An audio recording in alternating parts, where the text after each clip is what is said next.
নমস্কার বন্ধুরা, আজকে একটি নতুন স্বাদের সুজির মালাই চপের রেসিপি নিয়ে চলে এসেছি। আপনারা হয়তো অনেকেই ছানার মালাই চপ খেয়েছে, একবার সুজির মালাই চপ খেয়ে দেখুন। এটি খেতে অত্যন্ত সুস্বাদু, স্পঞ্জি ও নরম তুলতুলে। এটি বানাতে বিশেষ কিছু উপকরণের প্রয়োজন হয় না, বাড়িতে থাকা দুটো উপকরণ দিয়েই এটি তৈরি করা যায়। চলুন তাই রেসিপিটি শুরু করা যাক। কড়াই বসিয়ে দিয়েছি, কড়াই গরম হয়ে গেছে। এখন আমি এতে দিয়ে দেবো 1 চা চামচ ঘি। ঘিটাকে ভালোভাবে আমি নাড়িয়ে নেব ও ঘিটা খুব ভালোভাবে গরম হয়ে গেছে। এখন আমি এতে দিয়ে দেব 200 গ্রাম সুজি। সুজিটাকে ঘিয়ের সঙ্গে ভালোভাবে নাড়িয়ে নিতে হবে, যেন ঘিয়ের যে দারুণ গন্ধটা আছে সেটা সুজির সঙ্গে যেন মিশে যায়। সুজিটাকে আমি ভালোভাবে নাড়িয়ে নেব ও ভালোভাবে ভেজে নেব। সুজিটা ভালোভাবে ভাজা না হলে সুজির একটা গন্ধ থাকে, সেই গন্ধটাতে টেস্টটা নষ্ট হয়ে যাবে।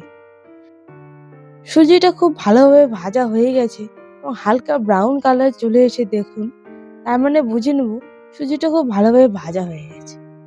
এখন আমি এতে দিয়ে দেব 1 গ্লাস গরম দুধ।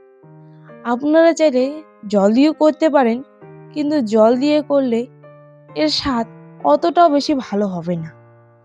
আপনারা চেষ্টা করবেন যেন পুরো রান্নাটা দুধ দিয়েই করতে পারবেন। খুব ভালোভাবে দুধের সঙ্গে মিশিয়ে নিয়েছি। এখন আমি এতে দিয়ে দেবো আর 1 গ্লাস গরম দুধ। দুধটা দিয়ে ভালোভাবে নাড়িয়ে নেব এবং এতে দিয়ে দেব 50 গ্রাম গুঁড়ো চিনি। আপনারা চাইলে চিনি গুঁড়ো করে নাও দিতে পারেন, আমি চিনিটা গুঁড়ো করেই দিলাম। গুঁড়ো চিনি দিলে সুজির ডোটার সঙ্গে মিশতে খুব সুবিধা হবে। আপনারা চাইলে গোটা চিনিও দিতে পারেন, কিন্তু সেটা সুজির ডোর সঙ্গে মিশতে অনেকক্ষণ সময় লাগবে, তাই আমি গুঁড়ো চিনিটাকেই ব্যবহার করলাম। গ্যাসের ফ্লেমটাকে হাই করে দিয়ে আমি অনবরত নাড়তে থাকব। নেড়ে ডোটা দেখুন শক্ত হয়ে আসছে। ডোটাকে ঢিলে করা যাবে না, শক্ত করেই করতে হবে। এতে ডো থেকে বলগুলো বানাতে সুবিধা হবে ও বলগুলো বানানোর সময় একটাও ফাটবে না। খুব ভালোভাবে ডোটা হয়ে গেছে। এখন আমি এটা একটা প্লেটের মধ্যে নামিয়ে নেব। এখন আমি এতে দিয়ে দিব 1 চা চামচ বেকিং পাউডার ও 1 চা চামচ অ্যারারুট ও 1 চা চামচ ময়দা দিয়ে দিয়েছি। এখন এগুলোকে খুব সুন্দরভাবে মেখে নেব। খুব সুন্দরভাবে মাখা হয়ে গেছে এবং ডোটা খুব টাইট হয়ে গেছে। টাইট করেই মাখবেন, ঢিলে হলে আবার বলগুলো ভালো আসবে না। ডোটা খুব টাইট করে মেখে নিয়েছি। এখন আমি মিডিয়াম সাইজের শেপ করে বলগুলো তৈরি করে নেব। আপনারা চাইলে ছোট করেও করতে পারেন, আবার বড় করেও করতে পারেন। আমি একটা মিডিয়াম সাইজের করলাম।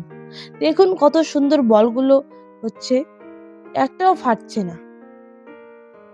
এখন হয়তো দেখতে শক্ত লাগছে, কিন্তু খাওয়ার সময় স্পঞ্জি ও নরম তুলতুলে হবে, খেতে অত্যন্ত সুস্বাদু। আপনারা চাইলে এমনিও খেতে পারেন, ভাজারও প্রয়োজন পড়বে না, কিন্তু দুধের সঙ্গে খেলে আরো বেশি টেস্টি হয়।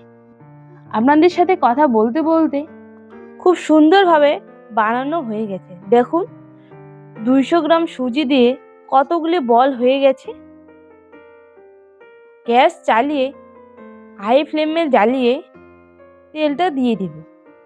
তেলটা গরম হয়ে গেছে। এখন দিয়ে দেব সুজির বলগুলো দিয়ে দিয়েছি। এখন উল্টে পাল্টে নাড়িয়ে নেব।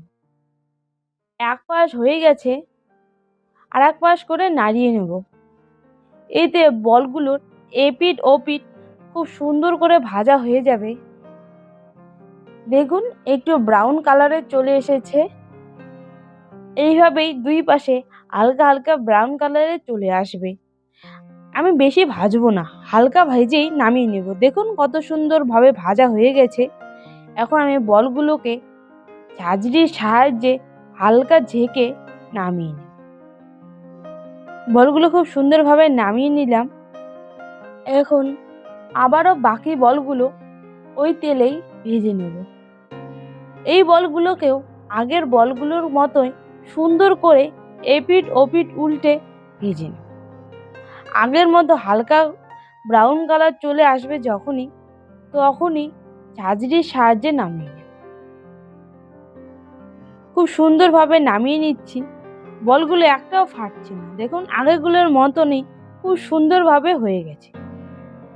কড়াইটা বসিয়ে দিয়েছি। এখন আমি এতে দিয়ে দেব 1 কেজি দুধ। দুধটা দিয়ে দিয়েছি। গ্যাসের ফ্লেমটাকে হাই করে দিয়ে আমি অনবরত নাড়তে থাকব, কারণ দুধটা যত বেশি জাল হবে ও দুধের স্বাদ আরো বেশি বেড়ে যায়। এখন আমি এতে দিয়ে দেব 3টে গোটা এলাচ। এলাচটাকে আমি ভেঙে নিয়েছি, আপনারা চাইলে গুঁড়ো এলাচও ব্যবহার করতে পারেন। এলাচটা দিয়ে আমি খুব ভালোভাবে নাড়িয়ে নিয়েছি। এখন আমি এতে দিয়ে দিব 50 গ্রাম গুঁড়ো দুধ। গুঁড়ো দুধ দিলে দুধের ঘনত্বটা আরো বেড়ে যাবে ও স্বাদ আরো দ্বিগুণ হবে, তাই আপনারাও গুঁড়ো দুধটাকে ব্যবহার করবেন। দিয়ে খুব ভালোভাবে নাড়িয়ে নিয়েছি। এখন আমি দিয়ে দিব 50 গ্রাম খেজুর। খেজুরটাকে আমি আগেই কুচি করে রেখেছি। খেজুরটা দিয়ে আমি ভালো করে নাড়িয়ে নেব। এখন এতে দিয়ে দেব 100 গ্রাম নলেন গুড়। আপনারা চাইলে অন্য গুঁড়ো ব্যবহার করতে পারেন, কিন্তু আমি নলেন গুড়টাকেই ব্যবহার করলাম। এতে দুধের কালার ও মালাই চাপের স্বাদ আরো বেশি বেড়ে যাবে। গুড় দিয়ে খুব ভালোভাবে জাল দিয়ে নিয়েছি। এখন আমি এতে দিয়ে দেব ভেজে রাখা বলগুলোকে ভালোভাবে নাড়িয়ে নেব, যেন বলগুলোর ভেতরে দুধটা খুব ভালোভাবে ঢুকে যায়। এতে বলগুলো স্বাদ আরো বেশি বেড়ে যাবে। বলগুলোর ভেতরে মালাই চাপের দুধটা ঢুকে গেছে। এখন আমি এতে দিয়ে দেব কুচনো কাঠবাদাম। কাঠবাদাম দিলে এর স্বাদ আরো বেশি বেড়ে যাবে। আপনারা অবশ্যই কাঠবাদাম দিয়েই করবেন, তাতে খেতে অত্যন্ত দুর্দান্ত হবে। দেখুন কত সুন্দরভাবে হয়ে যাচ্ছে ও মালাই চাপটা দেখেই কত লোভ লেগে যাচ্ছে, মনে হচ্ছে এখনই খেয়ে নেব। খুব সুন্দর করে ফুটে গেছে। এখন আমি গ্যাসটা বন্ধ করে মালাই চপগুলো একটা বাটিতে নামিয়ে নেব। মালাই চপটা খুব সুন্দর করে নামিয়ে নিচ্ছি। দেখেই লোভ লেগে যাচ্ছে। এটি খেতে আপনাদের বাড়ির ছোট থেকে বড় সবাই খেয়ে আপনার প্রশংসা করবে।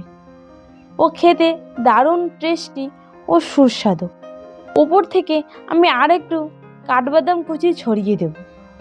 দেখুন তো দেখতে কতটা সুন্দর লাগছে, তার মানে খেতে কতটা দারুণ লাগবে একবার ভেবে দেখুন। কত লোভনীয় একটি খাবার। বাড়িতে একবার আপনারা বানিয়ে খেয়ে দেখুন।